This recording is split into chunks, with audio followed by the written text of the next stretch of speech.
Hello, my darling, fearless, feisty, fragrant dragons out there. Welcome, welcome. My name is Ariel. I am the sassy dragon, back with a probably very funny and interesting perfume top 10 list. This one comes to us from Fragrantica.com. Every year they do a reader's vote, and everybody votes on what their favorites are. They have quite a number of categories. The only two main categories that I am covering from that was their all-time best women's perfumes. You can find that previously on my channel. And this one, this is going to be a funny one. It was even funny for me just looking at the list. I was like, oh boy, I can't wait to talk about this. This is their I Hate This Perfume list of 2022. These apparently are their readers' votes on which perfume they cannot stand the most. We all know there is a fine line between love and hate. So the funniest thing about this is that some of these ones that people say they hate are also some of the ones that people have said that they love. So I do find that a very interesting thing. So let's go ahead and get right into it. This one, of course, covers both men's and women's fragrances. I am not as well versed in men's fragrances, considering I don't generally wear them myself, but I do have a few thoughts on some of these, absolutely. Again, I have no skin in the game because I did not get a chance to vote in this poll. I usually do, but I was just very busy over the holiday season, and so I did not get a chance to vote. So I have no vote in this. This is purely what other people have said. So let's start out with number 10. Number 10 would be, of course, Coco Chanel's number 5, Eau de Parfum. Now, I will say that I really do enjoy Chanel number 5. I prefer this version, which I'm holding right here, the Eau Premiere. That is the one that I personally have in my collection. It's a little lighter, not quite as heavy and intense. It doesn't last quite as well as the original, but I do really enjoy it. It's just a little bit different take on it, but it still has some of the same DNA, the same kind of feeling. The thing I love about number 5 is that it does have that beautiful classic fragrance. It's very, very, what is that word? It's very unique. You know what it is when you smell it. I do prefer it on older women in general, because it's just something about that, like it really speaks old classic sophistication and glamour. It's not a sexy or sensual scent to me. It does radiate more sophistication and professionalism to it in a lot of ways. That's how I feel when I wear it. To me, it's a very unisex scent because it's not overly sweet. I think anybody could wear number 5 if they wanted to. However, it is the top 10 most hated fragrance by Fragrantica.com's readers, and I think this is because it suffers from what people often refer to as old lady or grandma stuff. And that always irritates me because I don't think perfume has an age range. It doesn't have a thing about, that kind of always bothers me because my grandmothers didn't smell anything like number 5. They usually smelled like a combination of coffee, cigarettes, and cat hair. So if I had had a grandma that smelled like number 5, I would have been in heaven. So let's just put it out there. I think it's gorgeous. I think it's classic. I can understand why some people don't like it. The original can be quite heavy. But I think if it's sprayed with the right amount and it's worn by the right person, it can still be that very glamorous, sophisticated classic. But I think a lot of younger people especially don't like it because it does smell old to them. Oh my goodness. All right, number 9. Carolina Herrera's Good Girl. Funny enough, this perfume has often been on a lot of favorite lists, but this one landed number 9 on the most hated list on Fragrantica.com this year. I guess I can see why. I personally do enjoy the original Good Girl EDP. I'm not a fan of any of the flankers that I have smelled of it so far, but I do enjoy it. It's not something I want all the time, but it is a nice going out kind of perfume, and I will say that whenever I wear this, I always have a lot of good compliments. So even though this is one that is hated by a lot of people. I think it's also still loved by a lot of people. But I think it does, again, suffer from being overexposed. It's been everywhere. It's been a very famous perfume, and a lot of people are going to hate it just as much as they love it. Number 8. And I do not have the original of this one, but I do have the extreme, I think that's the extreme version. They have so many different ones of these flankers of Black Opium by Yves Saint Laurent, YSL. So this one is number 8 on the most hated list. Have to say that I do have a bottle floating around somewhere of the original. I'm not sure where it's at. I just don't really wear it that much.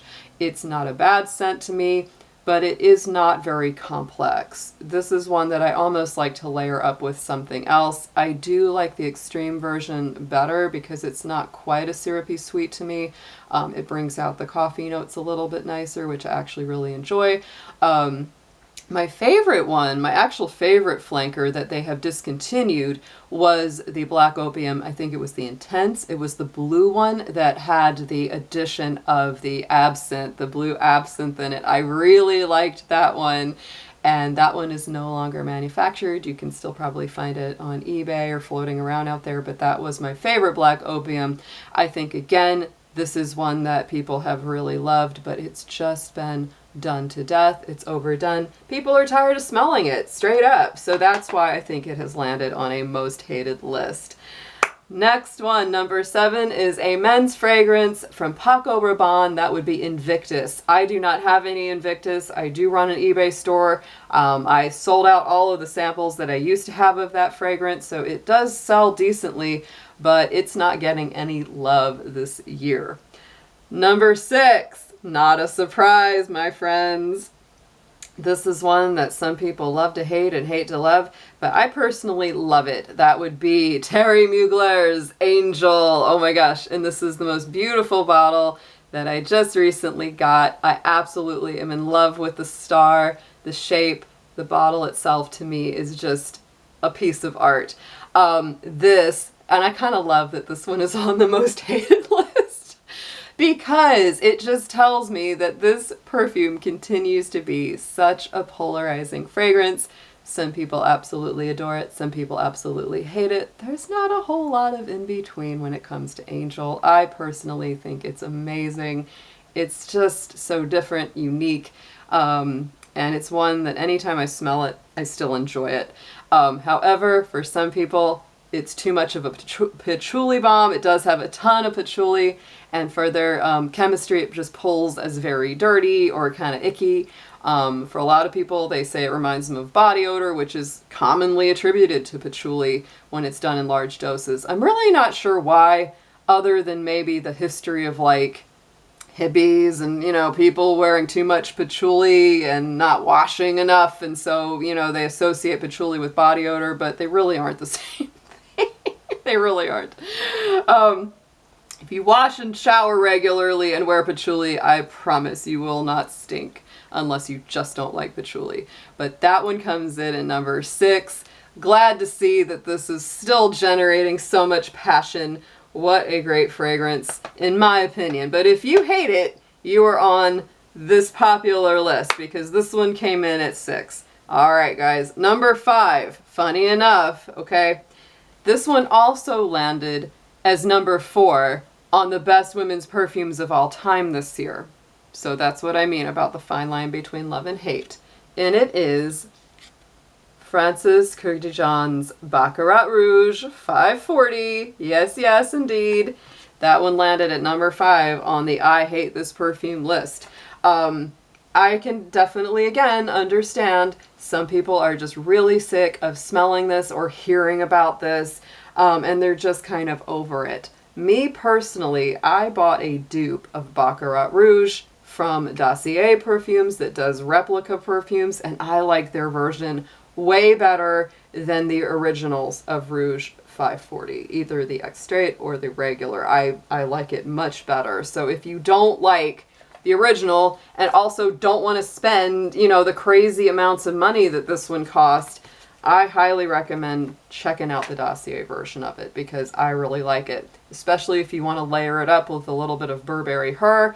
Adds even more of that strawberry fruity note to it, and it's very, very nice done that way. Personally, when I go out, I don't smell a lot of people wearing this perfume. It's ridiculously expensive, and honestly, for the price, it's just not that great. It's okay, it's nice, there's nothing wrong with it, but for that price point, yikes. Wow. So let's move on. Number 4 is another Paco Rabanne. Paco Rabanne is getting no love this year at all, this poor guy. So Phantom. I don't know anything about Phantom. I haven't read the notes, haven't smelled it, haven't encountered samples of it to put in my store, so I know nothing about Paco Rabanne's Phantom. The only thing I know about it were the really ridiculous, cringeworthy ads and the horrible, ad campaign that went with that perfume. They were so stupid looking, and I was just like, are you kidding me? Just watching the ad alone with this cheesy floating robot thing, I was like, I wouldn't even want to try it. Because of this. So it is funny to me that this one landed on a I hate this perfume list, especially because it's relatively new. So apparently the ad campaign wasn't the only thing that stinks about this fragrance. Number 3, and this is one that I personally at this point cannot stand either, so I'm in full agreement. I do hate this perfume. It is Dior Sauvage. I can't stand this one, guys. I'm so tired of this perfume. Not only, and I can even smell it, like radiating through this, there's nothing interesting about this fragrance. It's a men's fragrance. There's nothing interesting about it at all. Like, it just smells like a man's cologne. That's about it. It just doesn't do anything for me, and it's so strong. This thing hasn't even been sprayed, and I can smell it like reeking through the bottle. Now, I don't want to piss people off because I know there's some people that probably absolutely love it, works for their chemistry, they don't overspray it, so it probably smells quite nice on them. But when I go to a club, a concert, a dance hall, anything that where I go, the whole darn place for the last year smells to high heaven of this dang cologne, and I am so over it. All right, number 2, and this is one that is gonna not be a surprise to most people. It is La Vie Belle from Lancome, and we know all about La Vie Belle. It is a sweet bomb, smells so sugary. It's a gourmand, absolutely. And I tell you, since it was released, whatever year that was, I have been trying to enjoy this one, but to no avail. I've tried many flankers of La Vie Belle, and for me, it has just not worked out. It always ends up being too strong, too screechy, too sugary, too something on my skin, and I have just had the worst luck with this perfume. I also think that just like a lot of these in this list, it falls prey to just being done to death. There's a ton of flankers. Too many people wear it. Just like, Black Opium. That one is similar in the way that it's just been pushed so much. And it's just everywhere, right? It's everywhere. And it's not a bad perfume. That's the sad bit of it. If you really love sweet stuff, right? If you don't love sweet stuff, you're going to hate it. But if you like a sweet perfume that's relatively pleasant, there's nothing wrong with it, right? It's not a bad fragrance. I've wanted to love it. I've wanted to like it, but it's just something about it with my chemistry has not worked. And I will say I am really kind of like hyped up on the Dossier dupes because I made a big order from them at the beginning of the year. And I will say that their dupe for La Vie Belle, the Gourmand Orange Blossom, is the nicest version of this fragrance that I've ever smelled. And for once, I've actually been able to enjoy it. They really toned down the screechy, syrupy sugar quality of it, and it allows some of the other notes to come through a little stronger. So even though it's kind of at this point maybe a bit boring and basic because it is everywhere, it's still a very pleasant fragrance. If it works for you, love it and use it. But for me, I've never been able to get the original or its many flankers to work for me. And I think that may be part of why it landed on a most hated list, but also because it is just everywhere at this point. Number 1 on the I hate this perfume list is Paco Rabanne, again with 1 million. I do not have any of my Paco Rabanne samples. All of them have sold in the past. But poor Paco Rabanne, he is getting 3 smacks this year on this list, and 1 Million was the most hated cologne perfume of 2022, according to Fragrantica.com. Now, the interesting part is the best men's perfume, but the number 1 best men's perfume to come out in 2022 was voted as Dior Sauvage Elixir. So I'm not sure how much different the Elixir is from the original, but it's funny how the original one ended up as number 3 on the most hated, but the Elixir version ended up as the most loved on the men's perfumes of 2022. So I think that's very fascinating. Anyway, guys, this has been absolutely a blast talking about these. Like I said, fine line between love and hate. Some of these are absolute loves for a lot of folks. They still are, always will be. They are for me, that's for sure. But it borders on sometimes hate. You get so much of it that you're just like, I don't want to smell this ever again. So put below what you think. What do you think were the worst fragrances either of this past year or of all time? Which ones do you love? Which ones do you hate? It always generates a fun conversation. Please keep the comments respectful because everyone is allowed to love what they love or hate what they hate. It is totally fine. We all have a different nose and we all have different body chemistry. So perfume is one of those wonderful things that works very specifically for everybody. Have a wonderful day, guys, and I'll be talking to you soon. Bye for now.